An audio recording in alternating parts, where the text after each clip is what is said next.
Hello, my name's Jo, and I will be reading an extract from the Inexperienced Mage, written by D.W.Jackson. If you enjoy what I read, then please feel free to go on Amazon or wherever else you can buy the book. Hope you enjoy. Inexperienced Mage, Chapter 1. Trying to enjoy what little time he had to himself, Mark gazed at the clouds floating above him. Lately his mind had been consumed with the upcoming sale, and his nerves had been on edge. His recent 14th birthday meant that he would soon find himself on the auction block, along with many of the others he'd grown up with during his time at the academy. Like others at the academy, his mother had saved up enough to have him sent there to be trained in hopes that he could be sold for a high price. Mark remembered little of his family, other than the fact that he'd lived on a fair-sized farm, where from the time he could barely walk, he was forced to work, doing whatever his small frame would allow. His mother had been upset that her firstborn was a male, and therefore unable to be the heir she wanted. In hopes of turning a profit, she spent 200 gold pieces to send him to the academy that was famous for turning out the most sought-after slaves in all of the queendom. After his sale, his mother would receive 80% of the profit, and though he didn't like the idea of making her coin, it seemed she would do quite well. Mark had heard the academy mothers talking. They expected him to be their prize in the upcoming auction. Though he was not very tall, at only 5'8", he had a very muscular build, mixed with his short blonde hair and bright blue eyes.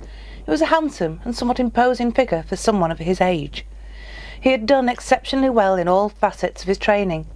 The mothers had pushed him much harder than the others, and tomorrow he would be paraded among the wealthiest matrons of the queendom and be sold like common livestock. A normal slave sold between 2 and 10 gold, about the same price as a cheap horse, while the academy slaves were sold anywhere from 50 on upwards to 2,000 gold. The highest price he had heard of in all his years at the academy was slightly over 2,000 gold, more than enough to buy a decent-sized farm. From his limited understanding, slaves were used as a status symbol by the nobles. As children, they would buy a slave and treat them like a new toy, until the next one came along. Then the slaves were either sold off or put to work, depending on their skills. Mark hadn't worked hard for the sake of his mother, who had the option of letting him stay a free man, but in hopes of gaining a high position in a noble's home, hopefully a kind one. If he'd had to be a slave, he would rather be one that worked in a lady's home rather than one that worked in her fields. Mark also held on to a thin sliver of hope that he would have a chance to escape before he was branded, though from the stories he'd heard that was very unlikely. A dark shadow passed over him, and he found himself staring into the eyes of Mother Elisa.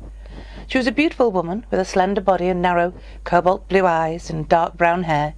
If only her attitude matched her appearance. She was his least favourite of the mothers. While most of the mothers were kind and understanding, Mother Elisa was hard, like forged steel, and twice as cold. Mark quickly jumped to his feet and lowered his head. "Mother, how may I be of help to you?" Though he dared not look up, he could feel Mother Elisa's eyes boring into him. "Follow me. Your mother is here to check on her investment." Her tone was cold, but in it he could detect a hint of compassion as well. That was something that unnerved him, far more than the knowledge of the impending visit of his mother. Mark followed Mother Elisa into the main building that stood in the centre of the academy. After winding down multitudes of hallways, Mark found himself standing before the door that belonged to the matron of the academy. His body tightened and his hands began to sweat as Mother Elisa knocked on the door. The light rap of her knuckles on the solid wood door sounded like a hammer to his ears. The thought of seeing the person who had sentenced him to a life of slavery so many years ago made his stomach feel as though it was tying itself in knots. An eternity seemed to slip by until the door opened and Mother Elisa ushered him inside the room. Having never been inside the matron's office before, Mark was amazed by the simple luxury of his surroundings. It was easily the nicest place he had ever seen. In the centre of the room, the matron sat behind a large, dark-stained desk that was carved to look as if wood-coloured roses were growing from it. In front of the desk, a woman, who could only be his mother, sat in an elegantly carved chair. Next to her was a younger girl around the age of 7 years, sitting in a less exquisite but still elegantly carved chair. Mother Elisa indicated he was to sit in a lower, unadorned wooden chair with a small pad in the seat. Even though it was not nearly as nice as the others, this chair was still worlds more comfortable than what he was accustomed to. The matron of the school stared at Mark.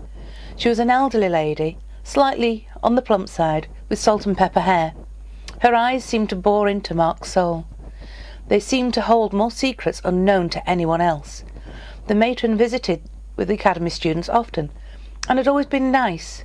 She would reassure them with her soft, kind voice, but her eyes had always seemed cold and calculating. "This is your son, Lady Married. As my reports have informed you, Mark is one of the best students we have ever trained. He is an accomplished swordsman, archer, and scholar. If he brings less than 2,000 gold pieces, I will be most surprised." As the matron spoke, Mark could see his mother's eyes light up. As his mother rose from her chair, a large smile played across her face. She walked around Mark, her eyes studying him intently. Running her hand gently over his broad shoulders, her lips twisted into a thin smile. "You've made me very proud, son. At first I thought you were nothing more than a wasted effort, but you have proved me wrong." Mark had always been a quiet boy. There was no advantage to be gained from angering the mothers. He had always held his tongue in check and never caused trouble. Now, sitting in the same room with the woman who had abandoned him and literally sold his life away, he could no longer hold his anger. "Never call me your son." His tone was hushed, holding on the barest hint of biting edge. As soon as the words left his mouth, he felt a sharp sting as his mother slapped him hard on the back of the head. "You ungrateful little brat! I have given you a chance to make something of yourself, and you dare talk to me like a worthless whore, son!" Her words came out in a venomous tone, punctuated with continuous slaps. Seeing nothing more coming from her son, and no reproach from the matron, she let out a light "Humph!" and left the room. The little girl followed quickly behind her.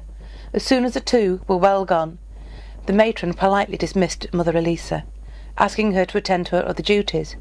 Mark was now alone in the room with the elderly lady. The matron walked around her desk, slowly coming to his side, and lightly placed a hand on his shoulder. "Mark, did you know that my great-grandmother started this school to fill the need for well-trained slaves? She saw a need and fulfilled it, like any good merchant, even though she never truly believed in it. That is the reason we are on the board with Rain, where all my children have been born and are able to live life in freedom. I might myself agree with you that the woman has little or no right to call you her son, but don't let it make you bitter and ruin your chance to find yourself a good place in the world. You are a slave. That cannot be changed. But you can be a prized slave. You can be treated better than almost any other man in the whole queendom.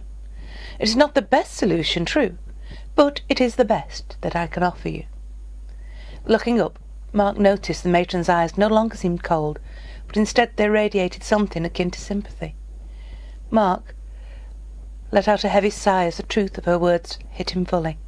"I have known that for years, matron, and have tried as hard as I could to assure myself a good place, but seeing her just broke something in me. I give you my apologies for my actions, and promise I will be in my best form tomorrow." He could hear the catches in his voice and feel the tears that threatened to run from his eyes. The matron gave a slight laugh. "Not to worry, son. I am not upset with you. More than once I have had to fight back words that I desperately wanted to tell some of these so-called mothers." She waved towards the doorway, smiling brightly. "Now, enjoy the rest of your day, and try your best not to let that woman bother you." Mark made his way to his dormitory. I'd just like to say thank you very much to the YouTubers, for Gimmeaflakeman and Rachel and John, for introducing me to D.W.Jackson's books. I read the first book with plan to do this video in hopes that I could be entered for the competition to go to Japan, which I would love to. But having read the first book, I couldn't leave it at that. I had to read the second, and the third, and the fourth, and the fifth. They're very addictive, and I've enjoyed every one of them and thought they were written extremely well. So thank you, D.W.Jackson, for writing the books, and I shall be getting more of your books and reading them as well. Thank you very much.